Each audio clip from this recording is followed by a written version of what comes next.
Coming up on today's show, we have got our spoiler-free review of Doctor Strange in the Multiverse of Madness. We'll take you through the feast of movies you can catch this week. And we'll tell you how you can see Top Gun Maverick's premiere in the IMAX.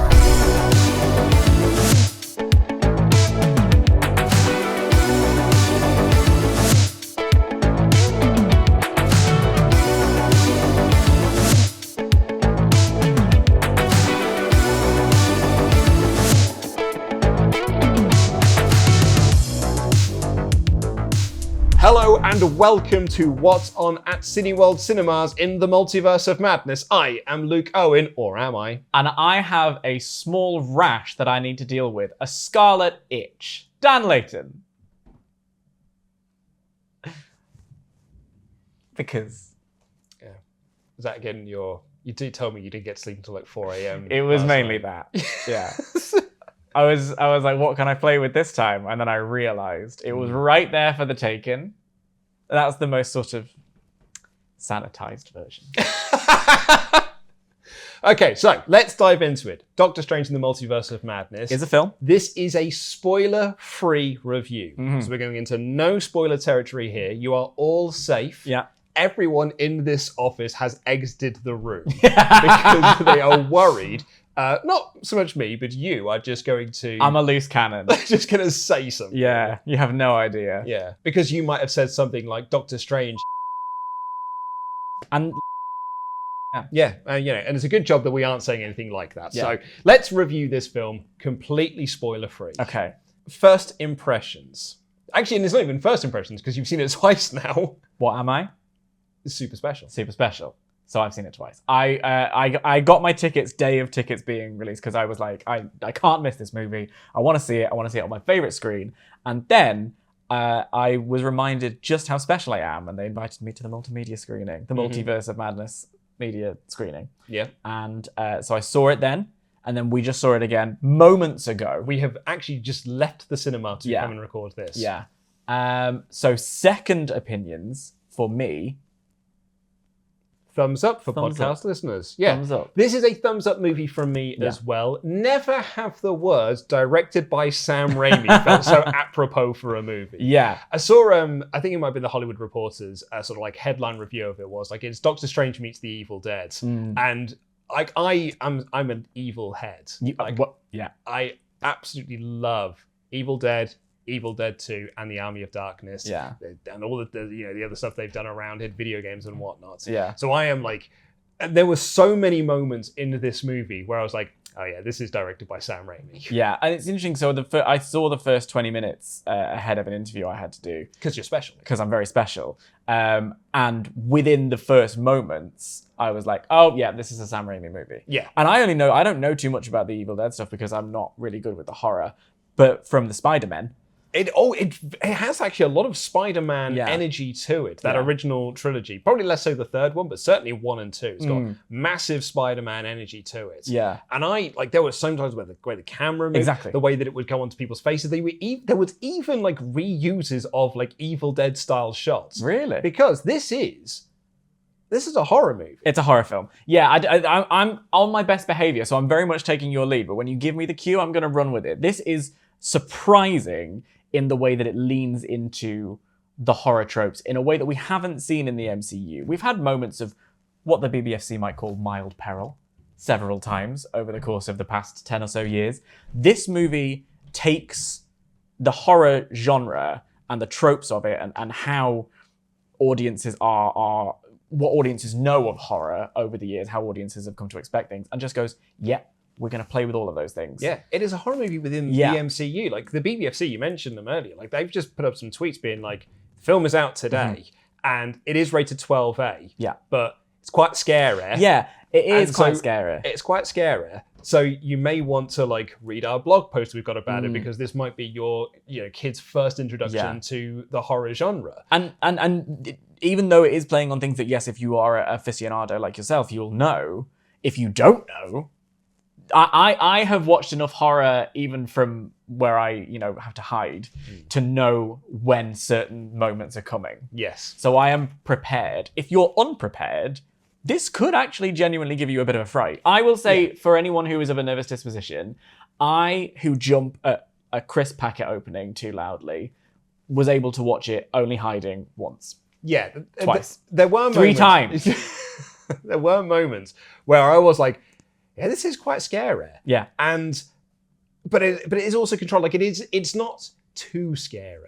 No, like it's not too scary. Like it is. I don't think a kid will be completely put off by this. There are some like moments. It reminded me actually of like when I went to go see Jurassic Park when I was a kid. Right. And moments that like really stuck with me, being like, wow, that was actually massively scary at the time. And then when you watch it back, you're like, it's probably not as scary as I remember it. And you still have the moments of adrenaline, and like absolutely.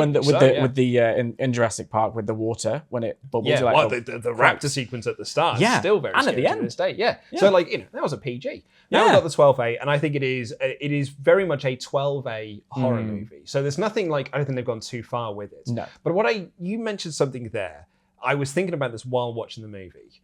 And I love the fact that we are now actually only recently 10 years removed from The Avengers. Yeah. Came out in 2012. Last week. Came out a decade ago. Yeah. And here we are, 10 years later. We are now 14 or so, whatever years into this franchise spanning thing.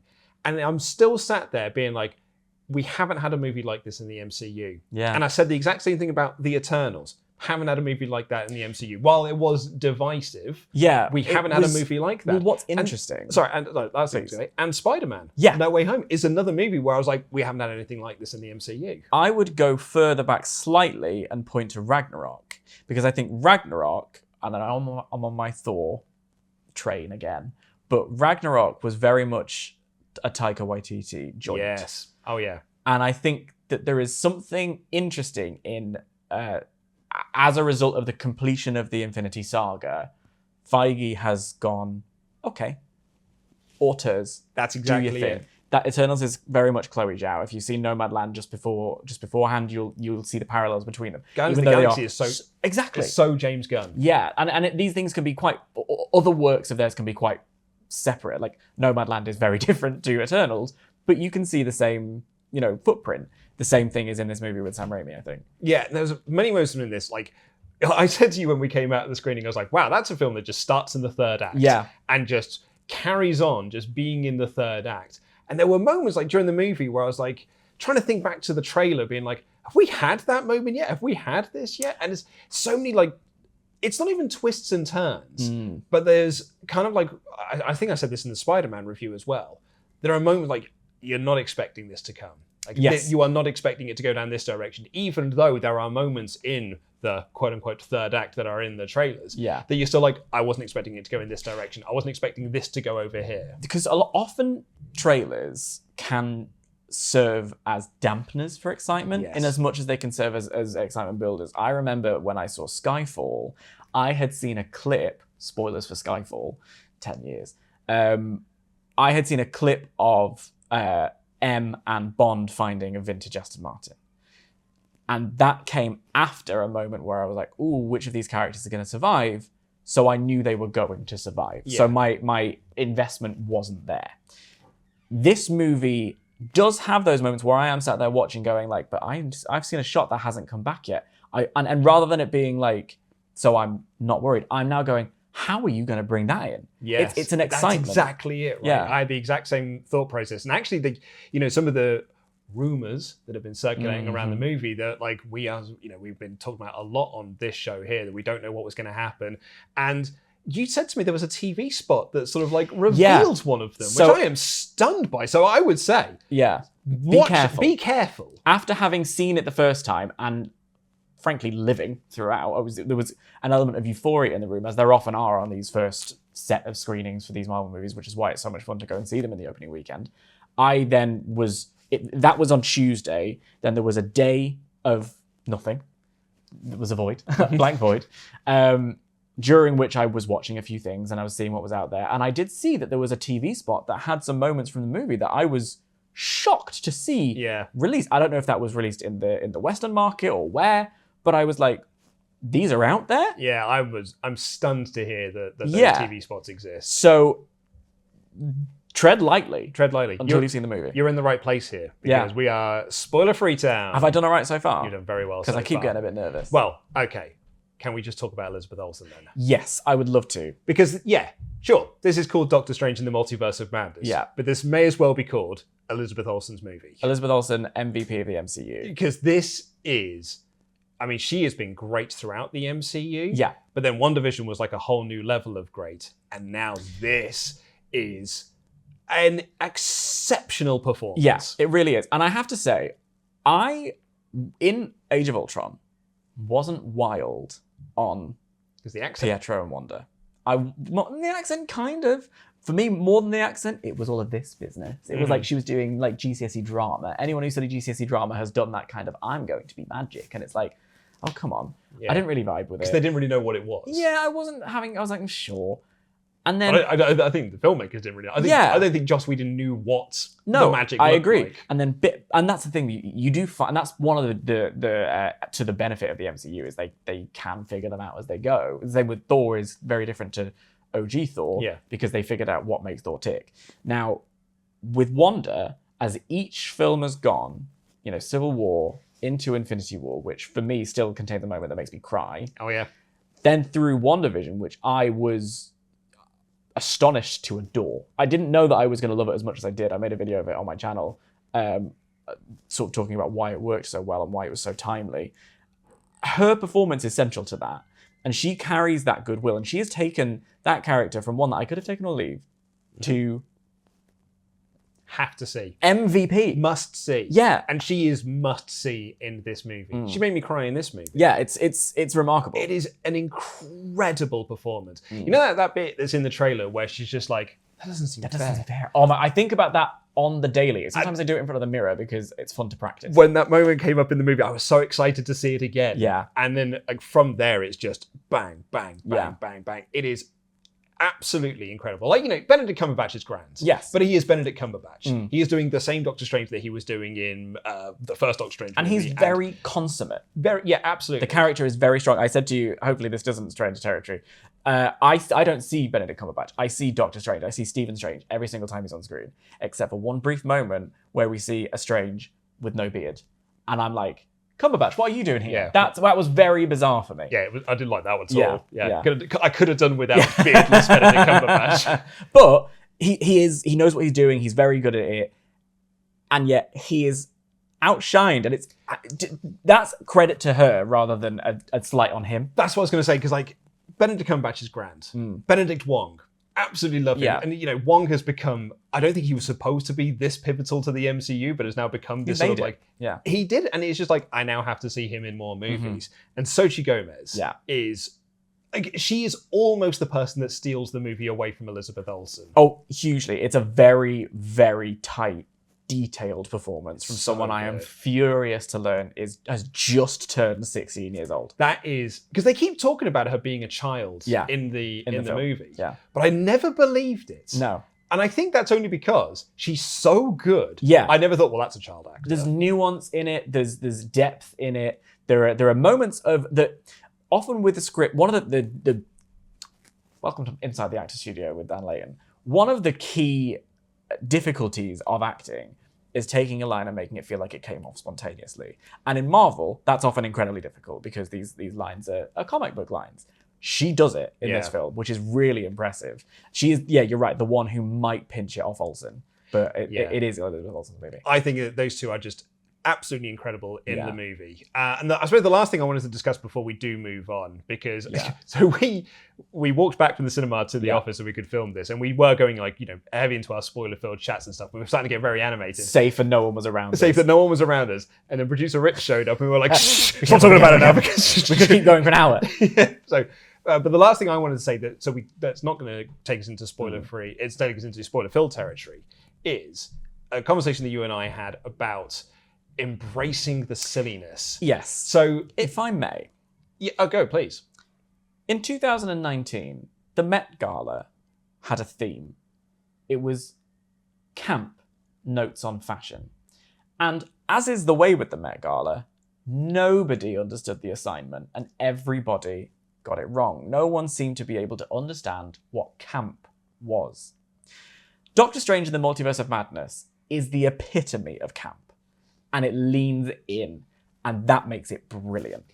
Richard Donner, when he directed Superman back in the 70s, Yeah. said that the aim here is to take the source material seriously, not ourselves seriously. Yeah.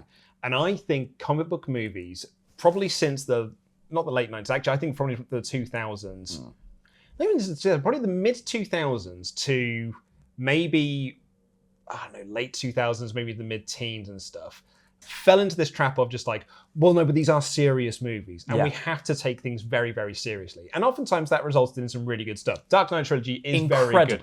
Like, absolutely amazing. But it sometimes misses that fun of being a comic book movie. And I think what Marvel has done probably since Infinity War and maybe slightly a few films before that is just like, guys, these are comic book movies. Let's just embrace them being comic book movies. Yeah. You know, even down to costumes and stuff. You go back to the start of the MCU, they were trying to do that thing they were doing in the mid-2000s, which is like, well, how can we take the superhero costume, but make it look like it's a real world thing? Now they're just like, it's a comic book movie, and they look like they do in the comic book. And that's amazing. And this film is one of those that just really heavily leans into, like I saw someone tweet about it, like their review was, I think that the silliness of it and the nonsenseness of the plot took me out of the film, which I disagree with, because I think that the fact that it just leads so heavily into that absolute nonsense made it all the more like, no. I want to dine on this more. The key for me that makes it nonsense that keeps me in it, because I can understand a world where nonsense takes you out. I have been in the movies when that's happened to me before.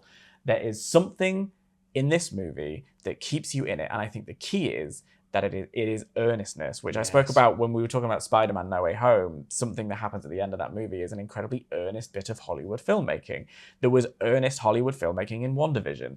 I love it when films know that something is a bit silly, but lean in.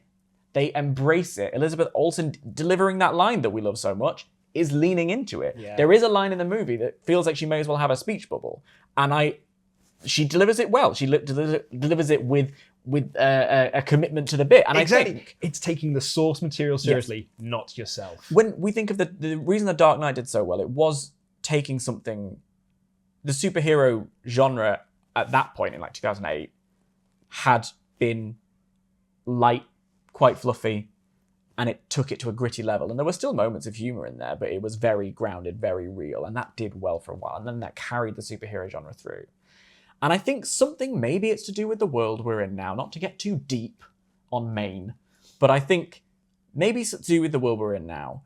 We need escapism, and we need, do you know what? It is okay to like some things that are a little bit hokey. Yeah. It is okay to like some things that are a little bit silly, a little bit nonsense. Those don't necessarily mean bad. Yes. What they mean are escape. It's comic books. It's fun. There is one, so Ollie Davis is seeing this movie tonight, former host of this show. I'm so curious to see what he thinks about this Multiverse movie. version of me. Yeah, that's because I think this movie is not going to be for everyone. Yeah, I think that this movie, because of it is quite silly at times, will be a bit divisive, because I think there will be people like, no, I want my comic book movies to be like this. Yeah. And there are people, perhaps I'm in this camp, that's like, well, no, I'm quite happy for them to be over here. I'm so curious to where he's going to sit on this, particularly, because this is the next superhero movie after The Batman. And he was so in for The Batman. So in for The Batman. And this is like the complete opposite of The Batman. Yeah, and it's interesting.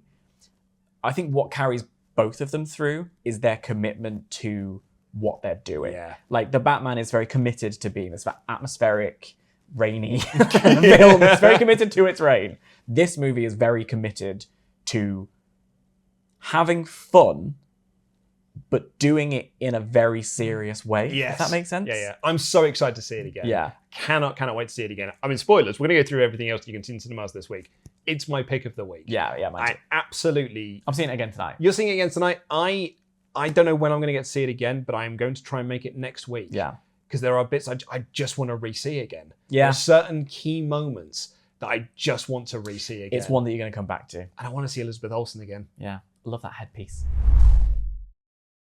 But of course, Doctor Strange isn't the only thing in cinemas this week. There's of course Downton Abbey, The Lost City, The Northman, Operation Mincemeat, Fantastic Beasts, Secret of Dumbledore, and Sonic the Hedgehog 2. and of course Doctor Strange in the Multiverse of Madness is available in IMAX, 4DX, ScreenX, and Super Screen. And boy howdy, there are some of those formats. You know, I said I'm going to try and see it next week. Yeah. I kind of want to see it in all of those. I am a big fan of seeing a movie for the first time and then seeing it again in 4DX. Yeah, and like the way that the film moves around. Yeah. There are some key moments I'd love to see in 4DX. I'm trying to think of any scents that might pop up, any splashes of water. But also IMAX. Oh, And so I saw it first time in IMAX. did you? Oh, it is beautiful. Yeah, it's gorgeous. There's yeah. one scene in particular Yeah. that I really, really want to see in IMAX. Yeah. Oh, and we know which one it is, right? Yeah, it's worth it. Oh, it's worth it. yeah. Oh my god, it's so good.